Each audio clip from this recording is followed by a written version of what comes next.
Sud Radio, le coup de cœur des libraires. Valérie Expert, Gérard Collard. On devrait rajouter l'immense Gérard Collard. Alors j'arrive vers mes 1m60. Attention, il faut parler dans le micro, Gérard, parce que sinon ça marche pas. J'arrive vers mes 1m65 quand Voilà. même. Je fais du stretching tous les matins. Et ça marche, hein, ça marche. Ah ouais, ça marche. Donc vous êtes libraire à Saint-Maur, c'est La Griffe Noire. Ce qu'on peut lire, ce qu'on ne peut pas lire. Alors ça me coûte de le dire, Oui. mais il faut que je vous remercie parce que je l'aurais pas lu ce bouquin. Ouais. C'est de Philippe Villain, donc vous êtes tombée folle, La malédiction de la Madone chez Robert Laffont. Et écoutez, ne passez pas à côté.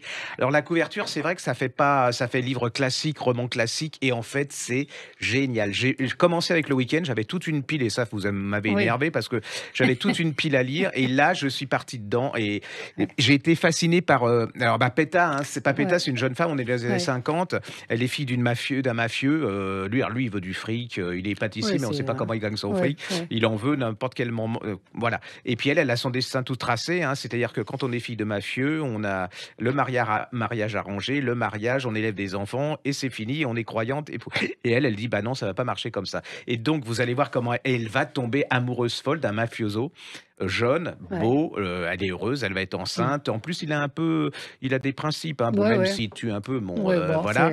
Et manque de peau, 9 mois après, il est dézingué, et voilà. Et elle va. C'est la vengeance d'une femme. Et ce qui est à l'époque, c'est incroyable, c'est-à-dire c'est une femme seule qui va s'attaquer à la mafia, un mec parce que c'est un clan de mafieux opposés qui et tout. Et elle va devenir une célébrité à son époque. Parce que c'est une histoire vraie.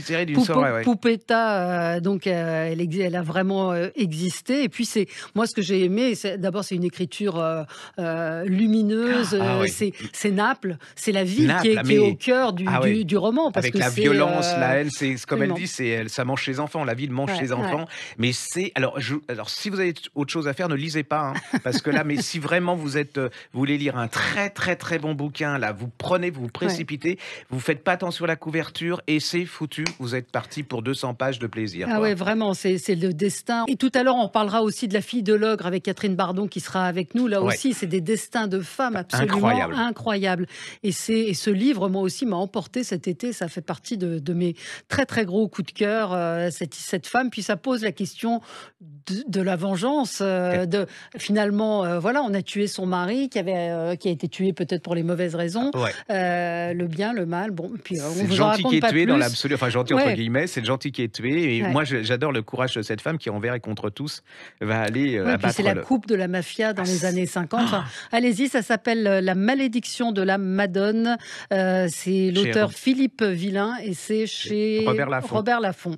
Alors, il y a un livre qui sort qui s'appelle L'Empire de la douleur de Patrick Radden-Keefe. C'est chez Belfond. Ça fait 600 pages. Donc, moi, je l'ai lu cet été par petits bouts. C'est là aussi un destin absolument incroyable. Ces 3 petits juifs immigrés d'Europe de l'Est. Le père, je crois je me souviens plus, il était épicier. Et les 3 fils deviennent médecins. Et ils s'intéressent à la psychiatrie et se disent il y a sûrement autre chose que les électrochocs. Donc, ce sont eux qui vont mettre au point le Valium. Donc, c'est à la fois l'ascension de ces 3 hommes, ces 3 médecins, la création d'un laboratoire pharmaceutique et puis l'avènement du marketing médical. C'est-à-dire que c'est les premiers à se dire tiens, si on mettait le nom de notre médicament sur les stéthoscopes, etc. Et puis surtout, dans la deuxième partie du livre, c'est le scandale, un des plus gros scandales sanitaires, l'Oxycontin, qui est un antidouleur qui a tué des millions de gens. Mais c'est à la fois le cynisme de ces mecs, c'est l'industrie pharmaceutique, et puis c'est une histoire de l'Amérique, parce que cette famille Sackler, elle voulait être respectable, donc elle a fait énormément de dons aux musées. Dans les musées, il y avait une aile aussi au Louvre qui a été débaptisée, mais c'est une saga, l'histoire du une médicament épopée, est absolument incroyable. On voit les gens tomber dans leur voiture, il y a des morts. Parce qu'ils avaient dit que c'était un médicament, un antidouleur sans effet secondaire, et c'était évidemment pas le cas. C'est vraiment un livre. Alors ça fait 600 pages, il faut prendre le temps de le lire.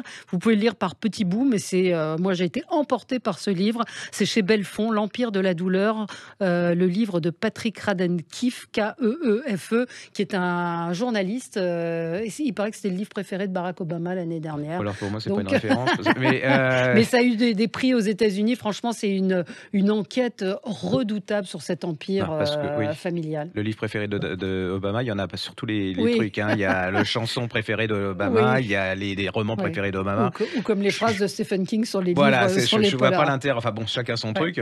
Alors c'est pas pour vous, ça, parce que je sais que vous aimez pas trop les romans historiques, les gros romans historiques, c'est pas votre truc. Et moi, j'adore. Et alors elle vient de mourir. Enfin, ça m'a fait un peu. Voilà, je suis un peu triste parce que elle a fait un roman qui est absolument fabuleux, qui s'appelle Hilary Mantel. Et ça s'appelle Le Miroir et la Lumière chez Éditions Sonatine. Alors déjà, je vous préviens, vous ne connaissez rien l'histoire anglaise, c'est absolument pas grave. Vous ne connaissez pas le personnage dont elle va parler, ce n'est pas grave, mais vous allez être embringué dans cette histoire. En fait, c'est l'histoire, on est sous Henri VIII. Hein. Le roi, époustouflant, charismatique de l'histoire anglaise. Et il y a un petit gars qui va comme ça, peu à peu, grimper les échelons, qui s'appelle Thomas Cromwell. Et Thomas Cromwell, ce livre, c'est une dissertation. Alors, c'est un livre d'aventure, hein, parce que vous allez voir comment il va partir de rien et comment le pouvoir, il va y arriver. Mais tout d'un coup, la fin est absolument... ce type, enfin bon, on sait comment il va finir, le type, mais bon, c'est atroce. Et c'est un polar, c'est un roman d'espionnage, c'est vraiment un livre sur le pouvoir. Il y a c'est hyper fouillé. Et vous allez apprendre, mine de rien, l'histoire de l'Angleterre, un passage. Vous savez, il y avait à travers ce personnage. Vous avez une série qui était extraordinaire, si vous ne l'avez pas lu, c'est Les Tudors, qui était un truc absolument incroyable. Et là, vous allez retrouver l'ambiance. C'est une série, ce livre. Hein. Vous êtes dedans, vous faites votre film, et puis vous vous dites, mais il va s'en tirer. Puis d'un autre côté, vous dites, ça va lui faire, c'est bien foutu, c'est bien fait pour lui. Hein.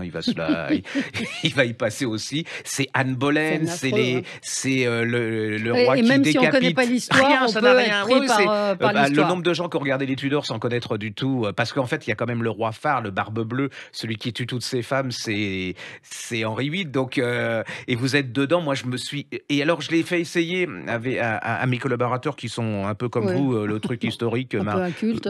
Non, mais ça les intéresse pas, l'Angleterre après, et tout. Il y a des gens qu'on aime donc, ou pas. je les ai obligés sous peine de licenciement. Et donc, ils ont commencé à lire et tout ça a cartonné. Ils sont tombés complètement amoureux de ce livre. Donc, ne passez pas à côté. C'est vraiment, pour moi, c'est un des événements au niveau du roman historique de cette année. C'est vraiment. Puis la traduction est parfaite. Ouais. Et puis voilà, vous êtes dedans. Il y a des morts, il y a de la trahison, il y a du sexe, de l'amour. Enfin, j'adore, quoi. C'était vraiment. Donc, redites-nous le titre. Alors, elle s'appelle Hilary Mantel. C'est Le Miroir et la Lumière chez Éditions Sonatine. On va continuer pour vous déplaire. Vient de paraître est paru en livre de poche chez Perrin, Les Tudors. Oui. Alors, les Tudors, c'est Stephen King, hein, c'est-à-dire. Sanglant. Vous regardez Marie Bloody Mary, Marie la sanglante. C'est une famille de nazes. Enfin, ils sont brillantissimes. Alors, il y en a une qui est quand même relativement. C'est Élisabeth Ier qui a quand même. On se demande ce qu'elle fait un peu là parce qu'elle est moins méchante, elle est moins cruelle, mais ce sont des gens brillantissimes qui aiment le pouvoir et qui ont des passions et qui vont exécuter un nombre de gens absolument incroyable. Et alors, pour continuer encore, pour vous embêter, mais que j'ai adoré, que j'ai trouvé époustouflant, c'est une biographie de Cédrine Michon de Henri VIII chez Perrin. Et alors, c'est pas une biographie d'universitaire pour universitaire, c'est-à-dire que ça se lit comme un roman. Et là, vous allez découvrir un personnage absolument incroyable, le Henri VIII, 1m80. Ça m'énervait déjà. 1m80, beau, chevaleresque, prince de la Renaissance. C'est très beau. Hein, mais c'était un type absolument extraordinaire. Et vous allez les voir au fur et à mesure de sa vie se dégrader jusqu'à la fin de sa vie. On a été forcé de le prendre avec des poulies tellement il était gros et qu'il est mort presque. Il a éclaté. Et vous allez voir comment. Ah ouais. Alors c'est pareil. Là, vous avez du sexe, de la violence, de l'ambition. C'est une série. Et en même temps, vous avez ce personnage qui va changer l'histoire, hein, puisqu'il va séparer l'Église d'Angleterre de l'histoire de l'Église catholique. C'est absolument incroyable. Alors il y a la France qui est là-dedans parce que François Ier, Henri VIII, ça marchait pas. Hein, donc allez-y, là je vous fais un petit. Donc là, Henri VIII, c'est chez Perrin. Les Tudors, c'est également chez Perrin dans une collection de poche. C'est Tempus. Et l'auteur de Henri VIII, c'est Cédric Michon. Je vous ai fait un package. Avec ça, vous allez être cultivé ça, et vous allez on vous est prêt à éclater un affronter max. Non, mais une c'est nouvelle vraiment pandémie. extraordinaire. C'est du roman, quoi. C'est du roman. Pierre Bisbal, j'avais beaucoup aimé son précédent livre et là, il publie Chronique de la prépotence. Alors déjà, j'aime bien parce que ce sont des nouvelles. La nouvelle, c'est pas un genre qui fonctionne, alors que c'est formidable. Alors ce sont des nouvelles, mais en même temps, ce sont des nouvelles qui s'inscrivent dans un contexte particulier. C'était là aussi fait pas pour moi a priori, parce que ça se passe dans une dictature dans un temps lointain, si vous voulez. Donc c'est une fiction, mais qui est assez glaçante parce que ça pourrait être, ça rappelle oui, c'est un peu ça. C'est-à-dire que par 8 petits, je crois qu'il y a 8 petits chapitres, chapitres assez denses, où on va avoir un citoyen qui est hyper contrôlé, on va avoir un étudiant, on va avoir aussi des livres qui sont interdits. Enfin, c'est décrit au scalpel. C'est ce que pourrait être une dictature dans quelques années. Toute ressemblance avec la réalité est évidemment fortuite. C'est magnifiquement bien écrit. Ça se lit justement. C'est le principe des nouvelles, c'est que ça se lit. Vous pouvez, mais il y a ce fil conducteur. Il y a le fil rouge qui est qui sont plusieurs instants, plusieurs personnages dans cette dictature. C'est formidable. Il y a un carnaval qui est à hurler de rire, où on impose un jour. Enfin, je vous en dis pas plus, mais allez-y, vous allez adorer. Ça s'appelle Chronique de la prépotence. Il s'appelle Pierre Bisbal et c'est aux éditions L'Harmattan. Allez, petite pause et on revient avec Catherine Bardon qui a publié La fille de l'ogre aux éditions Les Escales. Sud Radio, le coup de cœur des libraires. Valérie Expert, Gérard Collard. Avec vous sur Sud Radio pour l'émission littéraire tous les dimanches. Et on est en ligne avec Catherine Bardon. Bonjour Catherine. Bonjour Valérie. Bonjour, on est ravis de vous avoir. Alors vous êtes l'auteur d'un livre qu'on a adoré avec Gérard, parce que pendant l'été on s'appelle, on se dit t'as lu quoi? Et moi j'ai lu La fille de l'ogre. C'est aux éditions Les Escales. C'est le destin incroyable de Flor de Oro Trujillo, donc la fille du dictateur de la République dominicaine. Une crapule Trujillo, une crapule monstrueuse. Et cette jeune fille, ce destin mais exceptionnel, tragique, que vous avez raconté avec énormément de talent. On est vraiment pris par l'histoire. Si là aussi vous avez envie d'être emporté par une histoire, par un destin, par cette femme qui va se marier avec son premier mari Porfirio Rubirosa. Enfin, tout se finit un petit peu mal, hélas, pour elle, mais c'est aussi l'histoire de ce pays, de ce dictateur. C'est vraiment un livre qu'on a beaucoup aimé, Gérard. J'ai adoré l'histoire de cette femme à la recherche de l'amour de son père qui va le rechercher tout le temps et qui va au début, franchement, l'histoire d'une pauvre petite fille riche, je me dis bon, ça va quoi. Mais alors, faut dire aussi que vous êtes j'ai pas l'habitude de le dire, mais une des surdouées pour raconter des histoires. C'est-à-dire que vous alliez le style, vous trouvez le sujet, vous nous captivez, vos livres deviennent des romans d'aventure et puis c'est bien fait psychologiquement. Enfin voilà, il faut tout lire de vous parce que c'est vraiment on adore. Voilà, on adore. Mille merci de ces compliments, effectivement, mais c'est vrai que souvent la réalité, en tout cas ce type de personnage, a plus d'imagination que le plus chevronné des romanciers. Et là, c'est un destin très particulier, à la fois effectivement éminemment dramatique, mais en même temps qui interroge sur le parcours d'une femme et la relation au père. Oui, complètement. Alors, vous lisez beaucoup ou pas, Catherine Bardon? Parce que parfois les auteurs nous disent qu'ils n'ont pas le temps ou qu'ils se préservent. Ah non, moi j'ai toujours un livre à la main ou un livre dans mon sac ou sur ma table de nuit. Je lis beaucoup, oui. D'accord. Et alors, qu'est-ce que vous vouliez nous conseiller? Alors moi, je voulais vous parler d'un livre qui est paru en février, un livre d'un auteur qui est un auteur très discret, René Frény. Ah oui. Le livre s'appelle Minuit dans la ville des songes. Oui. Alors je dis le livre parce que c'est pas tout à fait un roman, c'est intitulé comme un roman, mais c'est plutôt un récit de vie, le récit de sa vie en fait, et de sa rencontre avec la littérature, les livres, et ce qu'il a amené à écrire, ce qu'il a fait naître à l'écriture. Donc c'est le roman de sa vie. Vous pouvez nous dire qui est cet homme? Parce qu'il y a beaucoup de gens qui ne le connaissent pas, quoi. René Frény, c'est un auteur, il écrit depuis plus d'une vingtaine d'années, je crois. C'est d'abord un enfant rebelle qui déteste l'école et qui va quitter l'école très vite. Il est allergique à toute forme d'autorité finalement. Et puis il va avoir une vie un petit peu aventureuse avec des frasques, avec des mauvais garçons, des petits malfrats marseillais puisqu'il est marseillais d'origine. Et puis petit à petit, de rencontre en rencontre, et notamment par une rencontre en prison avec Ange-Marie, qui va être quelqu'un qui va l'initier vraiment à la lecture et à la lecture politique aussi. Il va tomber dans l'amour des livres et de l'écriture. Et depuis, il écrit, voilà. Et c'est un grand poète, c'est un auteur discret, mais qui mérite vraiment d'être mis en lumière parce qu'il a une plume exceptionnelle. Ouais. Donc moi j'ai beaucoup aimé ce livre parce que c'est un récit de vie. Il nous prend par la main et à la fin du livre on a l'impression d'avoir tissé une amitié avec lui. Il nous a fait voyager dans ses errances, dans le sud de la France, dans cette ville de Marseille qu'il adore, dans la Corse dont sa mère est originaire. Il nous a parlé aussi de cet amour fou qu'il éprouve pour sa mère, de ce lien unique qu'ils ont, des amitiés qu'il rencontre, notamment ce Ange-Marie qui l'initie à la lecture et qu'il va rencontrer en prison. Puis il raconte sa vie aussi, ses déboires d'écrivain, parce qu'il a mis longtemps à être publié. Il a mis longtemps avant que, je crois que c'est de Noël. Vous auriez pu écrire ce livre. C'est un sujet, non? C'est un sujet, mais c'est un sujet qui ne m'appartient pas. Il n'appartient qu'à lui parce qu'il a une vie tellement singulière. Mais c'est ça, il a beaucoup travaillé dans les prisons puisqu'il a fait de la prison pour désertion. Donc il a monté des ateliers d'écriture, il a initié des détenus donc à la lecture, à l'écriture. Donc c'est quelqu'un qui a un parcours de vie qui vraiment dont la littérature est le pivot, et c'est surtout une plume merveilleuse aussi. Voilà, donc à découvrir. À découvrir. Au fil de ses romans, il a écrit beaucoup de romans qui sont des romans courts, qui sont souvent des romans au jeu.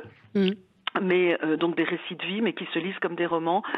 C'est vraiment quelqu'un qui est extrêmement touchant.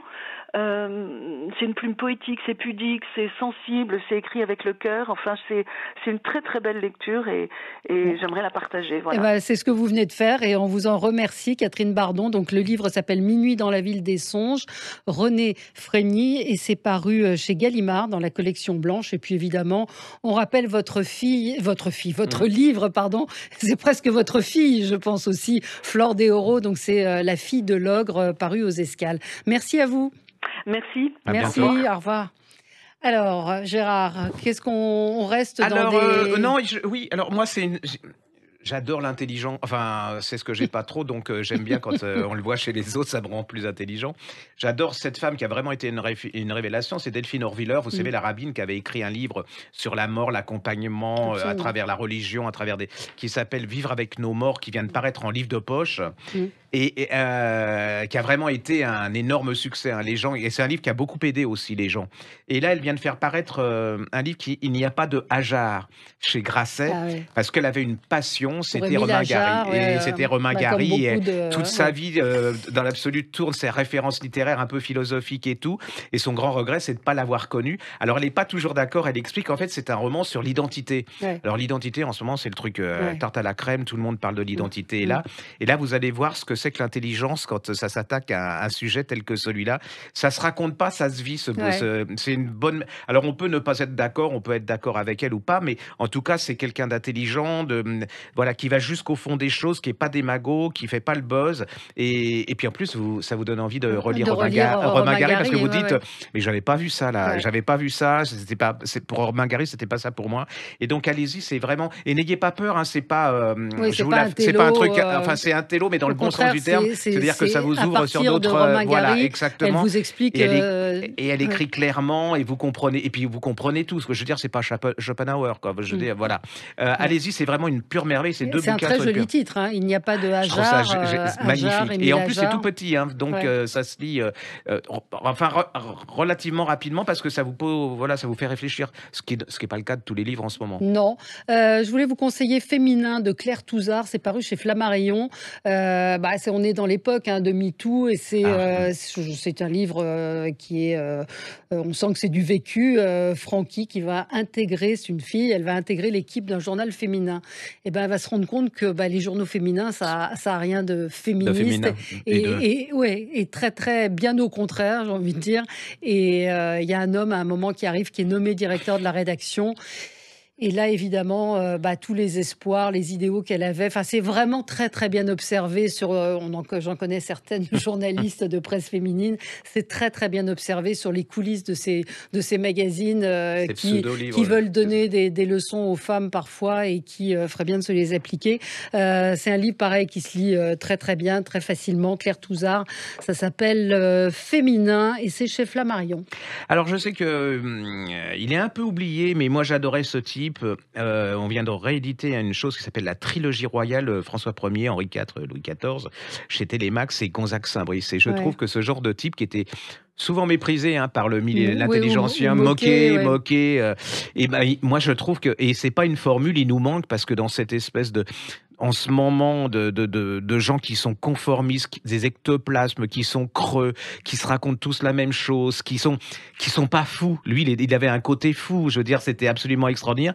Et en plus, alors, je trouve que ces biographies permettent de vous donner envie d'aller voir encore plus loin. C'est-à-dire que François Ier, moi j'avais lu sa biographie, c'est un roman, ça se lit comme un roman.